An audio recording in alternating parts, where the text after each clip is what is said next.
Hey all, Jean Moncrief here, and I hope the sound's working today. So, welcome to this week's Facebook Live. Sorry, I've been staring at the screen over here, just trying to make sure that the sound's actually working. If anybody's out there, just give me a yes if it's all good and working. Welcome to this Facebook Live, and this week we're talking about the 7 steps to building a highly effective leadership team. If you don't know me, I'm Jean Moncrief. I help business owners to build more valuable businesses that ultimately, come the right time, you can exit for a premium or you can sell for a premium. So all the things that you need to do in the run up to getting value out of your business, to turning it into an asset, to selling it for something valuable down the line. And the things that I cover on these Facebook Lives, and by the way, going out live on YouTube as well, are some of the things that you can do as an owner to raise the value of your business. So trying a few new things today, other than sporting a whole new hairstyle. We've got to do what we do in this time of COVID. I'm feeling a bit like an anarchist with these short sides, but hey, you get on with it.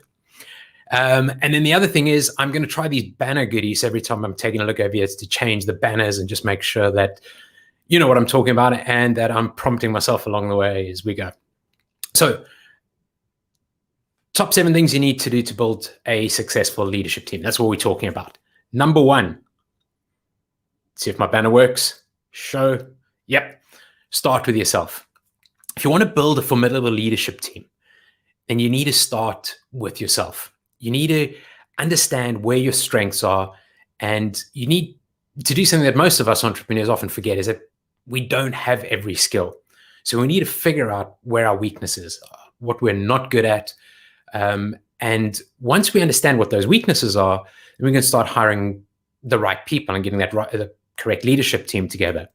Otherwise, you're going to land up in a situation where you keep banging your head up against this kind of glass ceiling of growth or value creation, where you're trying to do everything. You're stretched a mile wide and an inch deep, and you just don't have the time and the resources to go around to get stuff done. And you don't have the skills. You're going to be as stressed as hell. So to escape this trap, figure out what you're great at, figure out what you're not so great at, and then start looking to putting the right people in, to hire people who can do the rest of that work, are really good at what you're kind of bad at or just muddling around with. Make sure you don't fall into the overconfidence trap that you can handle everything, because that's a reason why you get stuck where you're stuck at the moment. And it's not just about the hard skills. It's not just about the sort of selling and the finance and all those good things. It's about the soft skills as well. The things about being able to come up with a vision and to work on the core values of the business. If you're lacking in that, you probably want to look to bringing somebody in from the HR side who can help you with that. Or perhaps you're not a visionary and you need to sort of look at yourself as a COO or integrate and look for a CEO who can raise the flag and the vision. And I think that's a really good point to move to number 2. So number 2, sell your leadership team on your vision. And what I mean by that is, if you want to pull together this all-star team that's capable of over-delivering and making your business more valuable, then you really need to sell them on your vision, on where you're going, what you're all about, what your purpose is, what your why is. And most entrepreneurs aren't particularly good at this. I think probably this is maybe one of the biggest stumbling blocks I see. The vision sits in your head and you're not really good at communicating it. You kind of have some idea of where you're going. And to some extent, you're pulled in different directions. So you need to bring this vision together. You need to communicate your vision. You need to get it onto paper. And you're not going to attract top talent unless you're able to articulate this vision. This is where the business is going. This is what things are going to look like in the next 12 months, 18 months, 36 months. This is our big, hairy, audacious goal for the next 10 years. Now, if you don't have that vision in place already, it's honestly not the end of the world. And it can be a blessing in disguise. And here's why. If you don't have your vision in place, you can start working on it with your leadership team, with the team that you've started to hire, or the people that are in place already. And The benefit of this, or the blessing of this, is that as you work together on this, there's a sense of ownership that comes from that team. They start to kind of feel that this is their vision. And I promise you, this will transform the performance of our organization overall, because everybody's bought into this vision. They feel like they kind of have a stake in the outcome.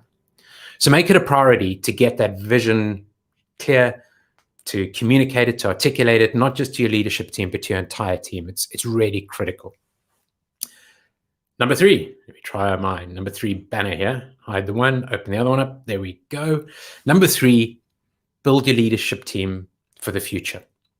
I can't tell you how often I kind of go in a business, and unfortunately, very often the people who got you to where you are right now are just not the people who are going to get you to where you need to go. I know a lot of these folks are family, friends, been with you through some of the most difficult times you've had as a business owner, but they're just not the people who are going to get you to the next level. And you need to be aware that, you need to be cognizant of that. So you got to build a team that's able to take you to where you need to be in the next few years. And that's why I kind of talk about this one, is build your leadership team for the future. So you want to think about where you're going in the next 18 months, the next 36 months, the next 5 years. What does your business look like? And what are the kind of people you're going to need in order to get there, to take you to where you want to go? I mean, if you think about it, you're probably banging your head up against that glass ceiling because you just don't have the people that you need to take you to where you need to go. And you've just been doing the same thing year on and year on. And you've got to be brutally honest with yourself and ask yourself, are these the people who are going to take this business to the next level in the next 3 years' time, or whatever that period is? If there are, that's great. Then your job is really to invest in those people and to coach them. You want to start sort of shifting to coaching role, and we'll talk about that in a little bit. But if they're not the right people, you need to start building that team because you're going to need people that can navigate the challenges that you're about to face on the road ahead. So number 3, build a team for the future. Great. Moving on. Next banner. Number 4, you want to hire leaders who are going to take action. Okay, this is critical. And again, it's like, look at who you've got in the business at the moment. Look at the people that are already there, because ideas alone are not going to help you build a valuable, thriving business. It's in the execution of the ideas. It's in getting the stuff done. It's in taking the action that drives you towards value. So the more effectively your leadership team can turn ideas into reality, then the more valuable your business is going to be in the longer term. And you got to take a look at your existing team. You got to say, okay, is it because I'm not listening to the people on my team, or is it because they just don't have the experience to take us to where we need to go and aren't taking the action that needs to be taken? We all sit around a table, we can generate ideas, but it's just like they're not capable of taking action. And I want you to be very careful. I want you to consider yourself. Are you the limiting factor, or is it genuinely that the people that you have don't possess the skills to go to the next level? I mean, you're going to need people with the agility and the resourcefulness to be able to deal with a lot of challenges that emerge as you start to work towards making your business more valuable, increasing revenue, growing the business, getting it ready to exit. So you want to make sure you've got agile, resourceful people who've been around the block once or twice and have some experience, and they can almost see around corners of what's going to come. And that's really important, because then they can nip things in the bud before you run into disasters or you'll end up being reactive all the time. And then you've actually got to listen to these people. You've now put them into the roles, you've hired them. So whether they're the existing folks or the new folks, you've got to put aside your ego and you've got to listen to people.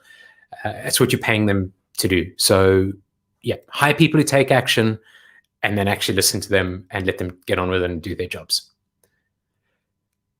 Number 5, hire people or hire leaders who understand the importance of customer service, of putting the customer first.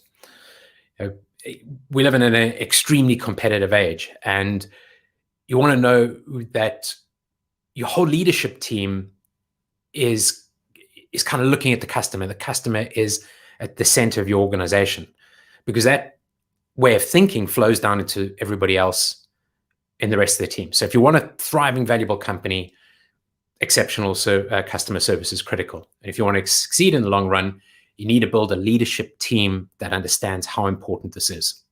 It's easy to get caught up in the bottom line and the revenue and being reactive.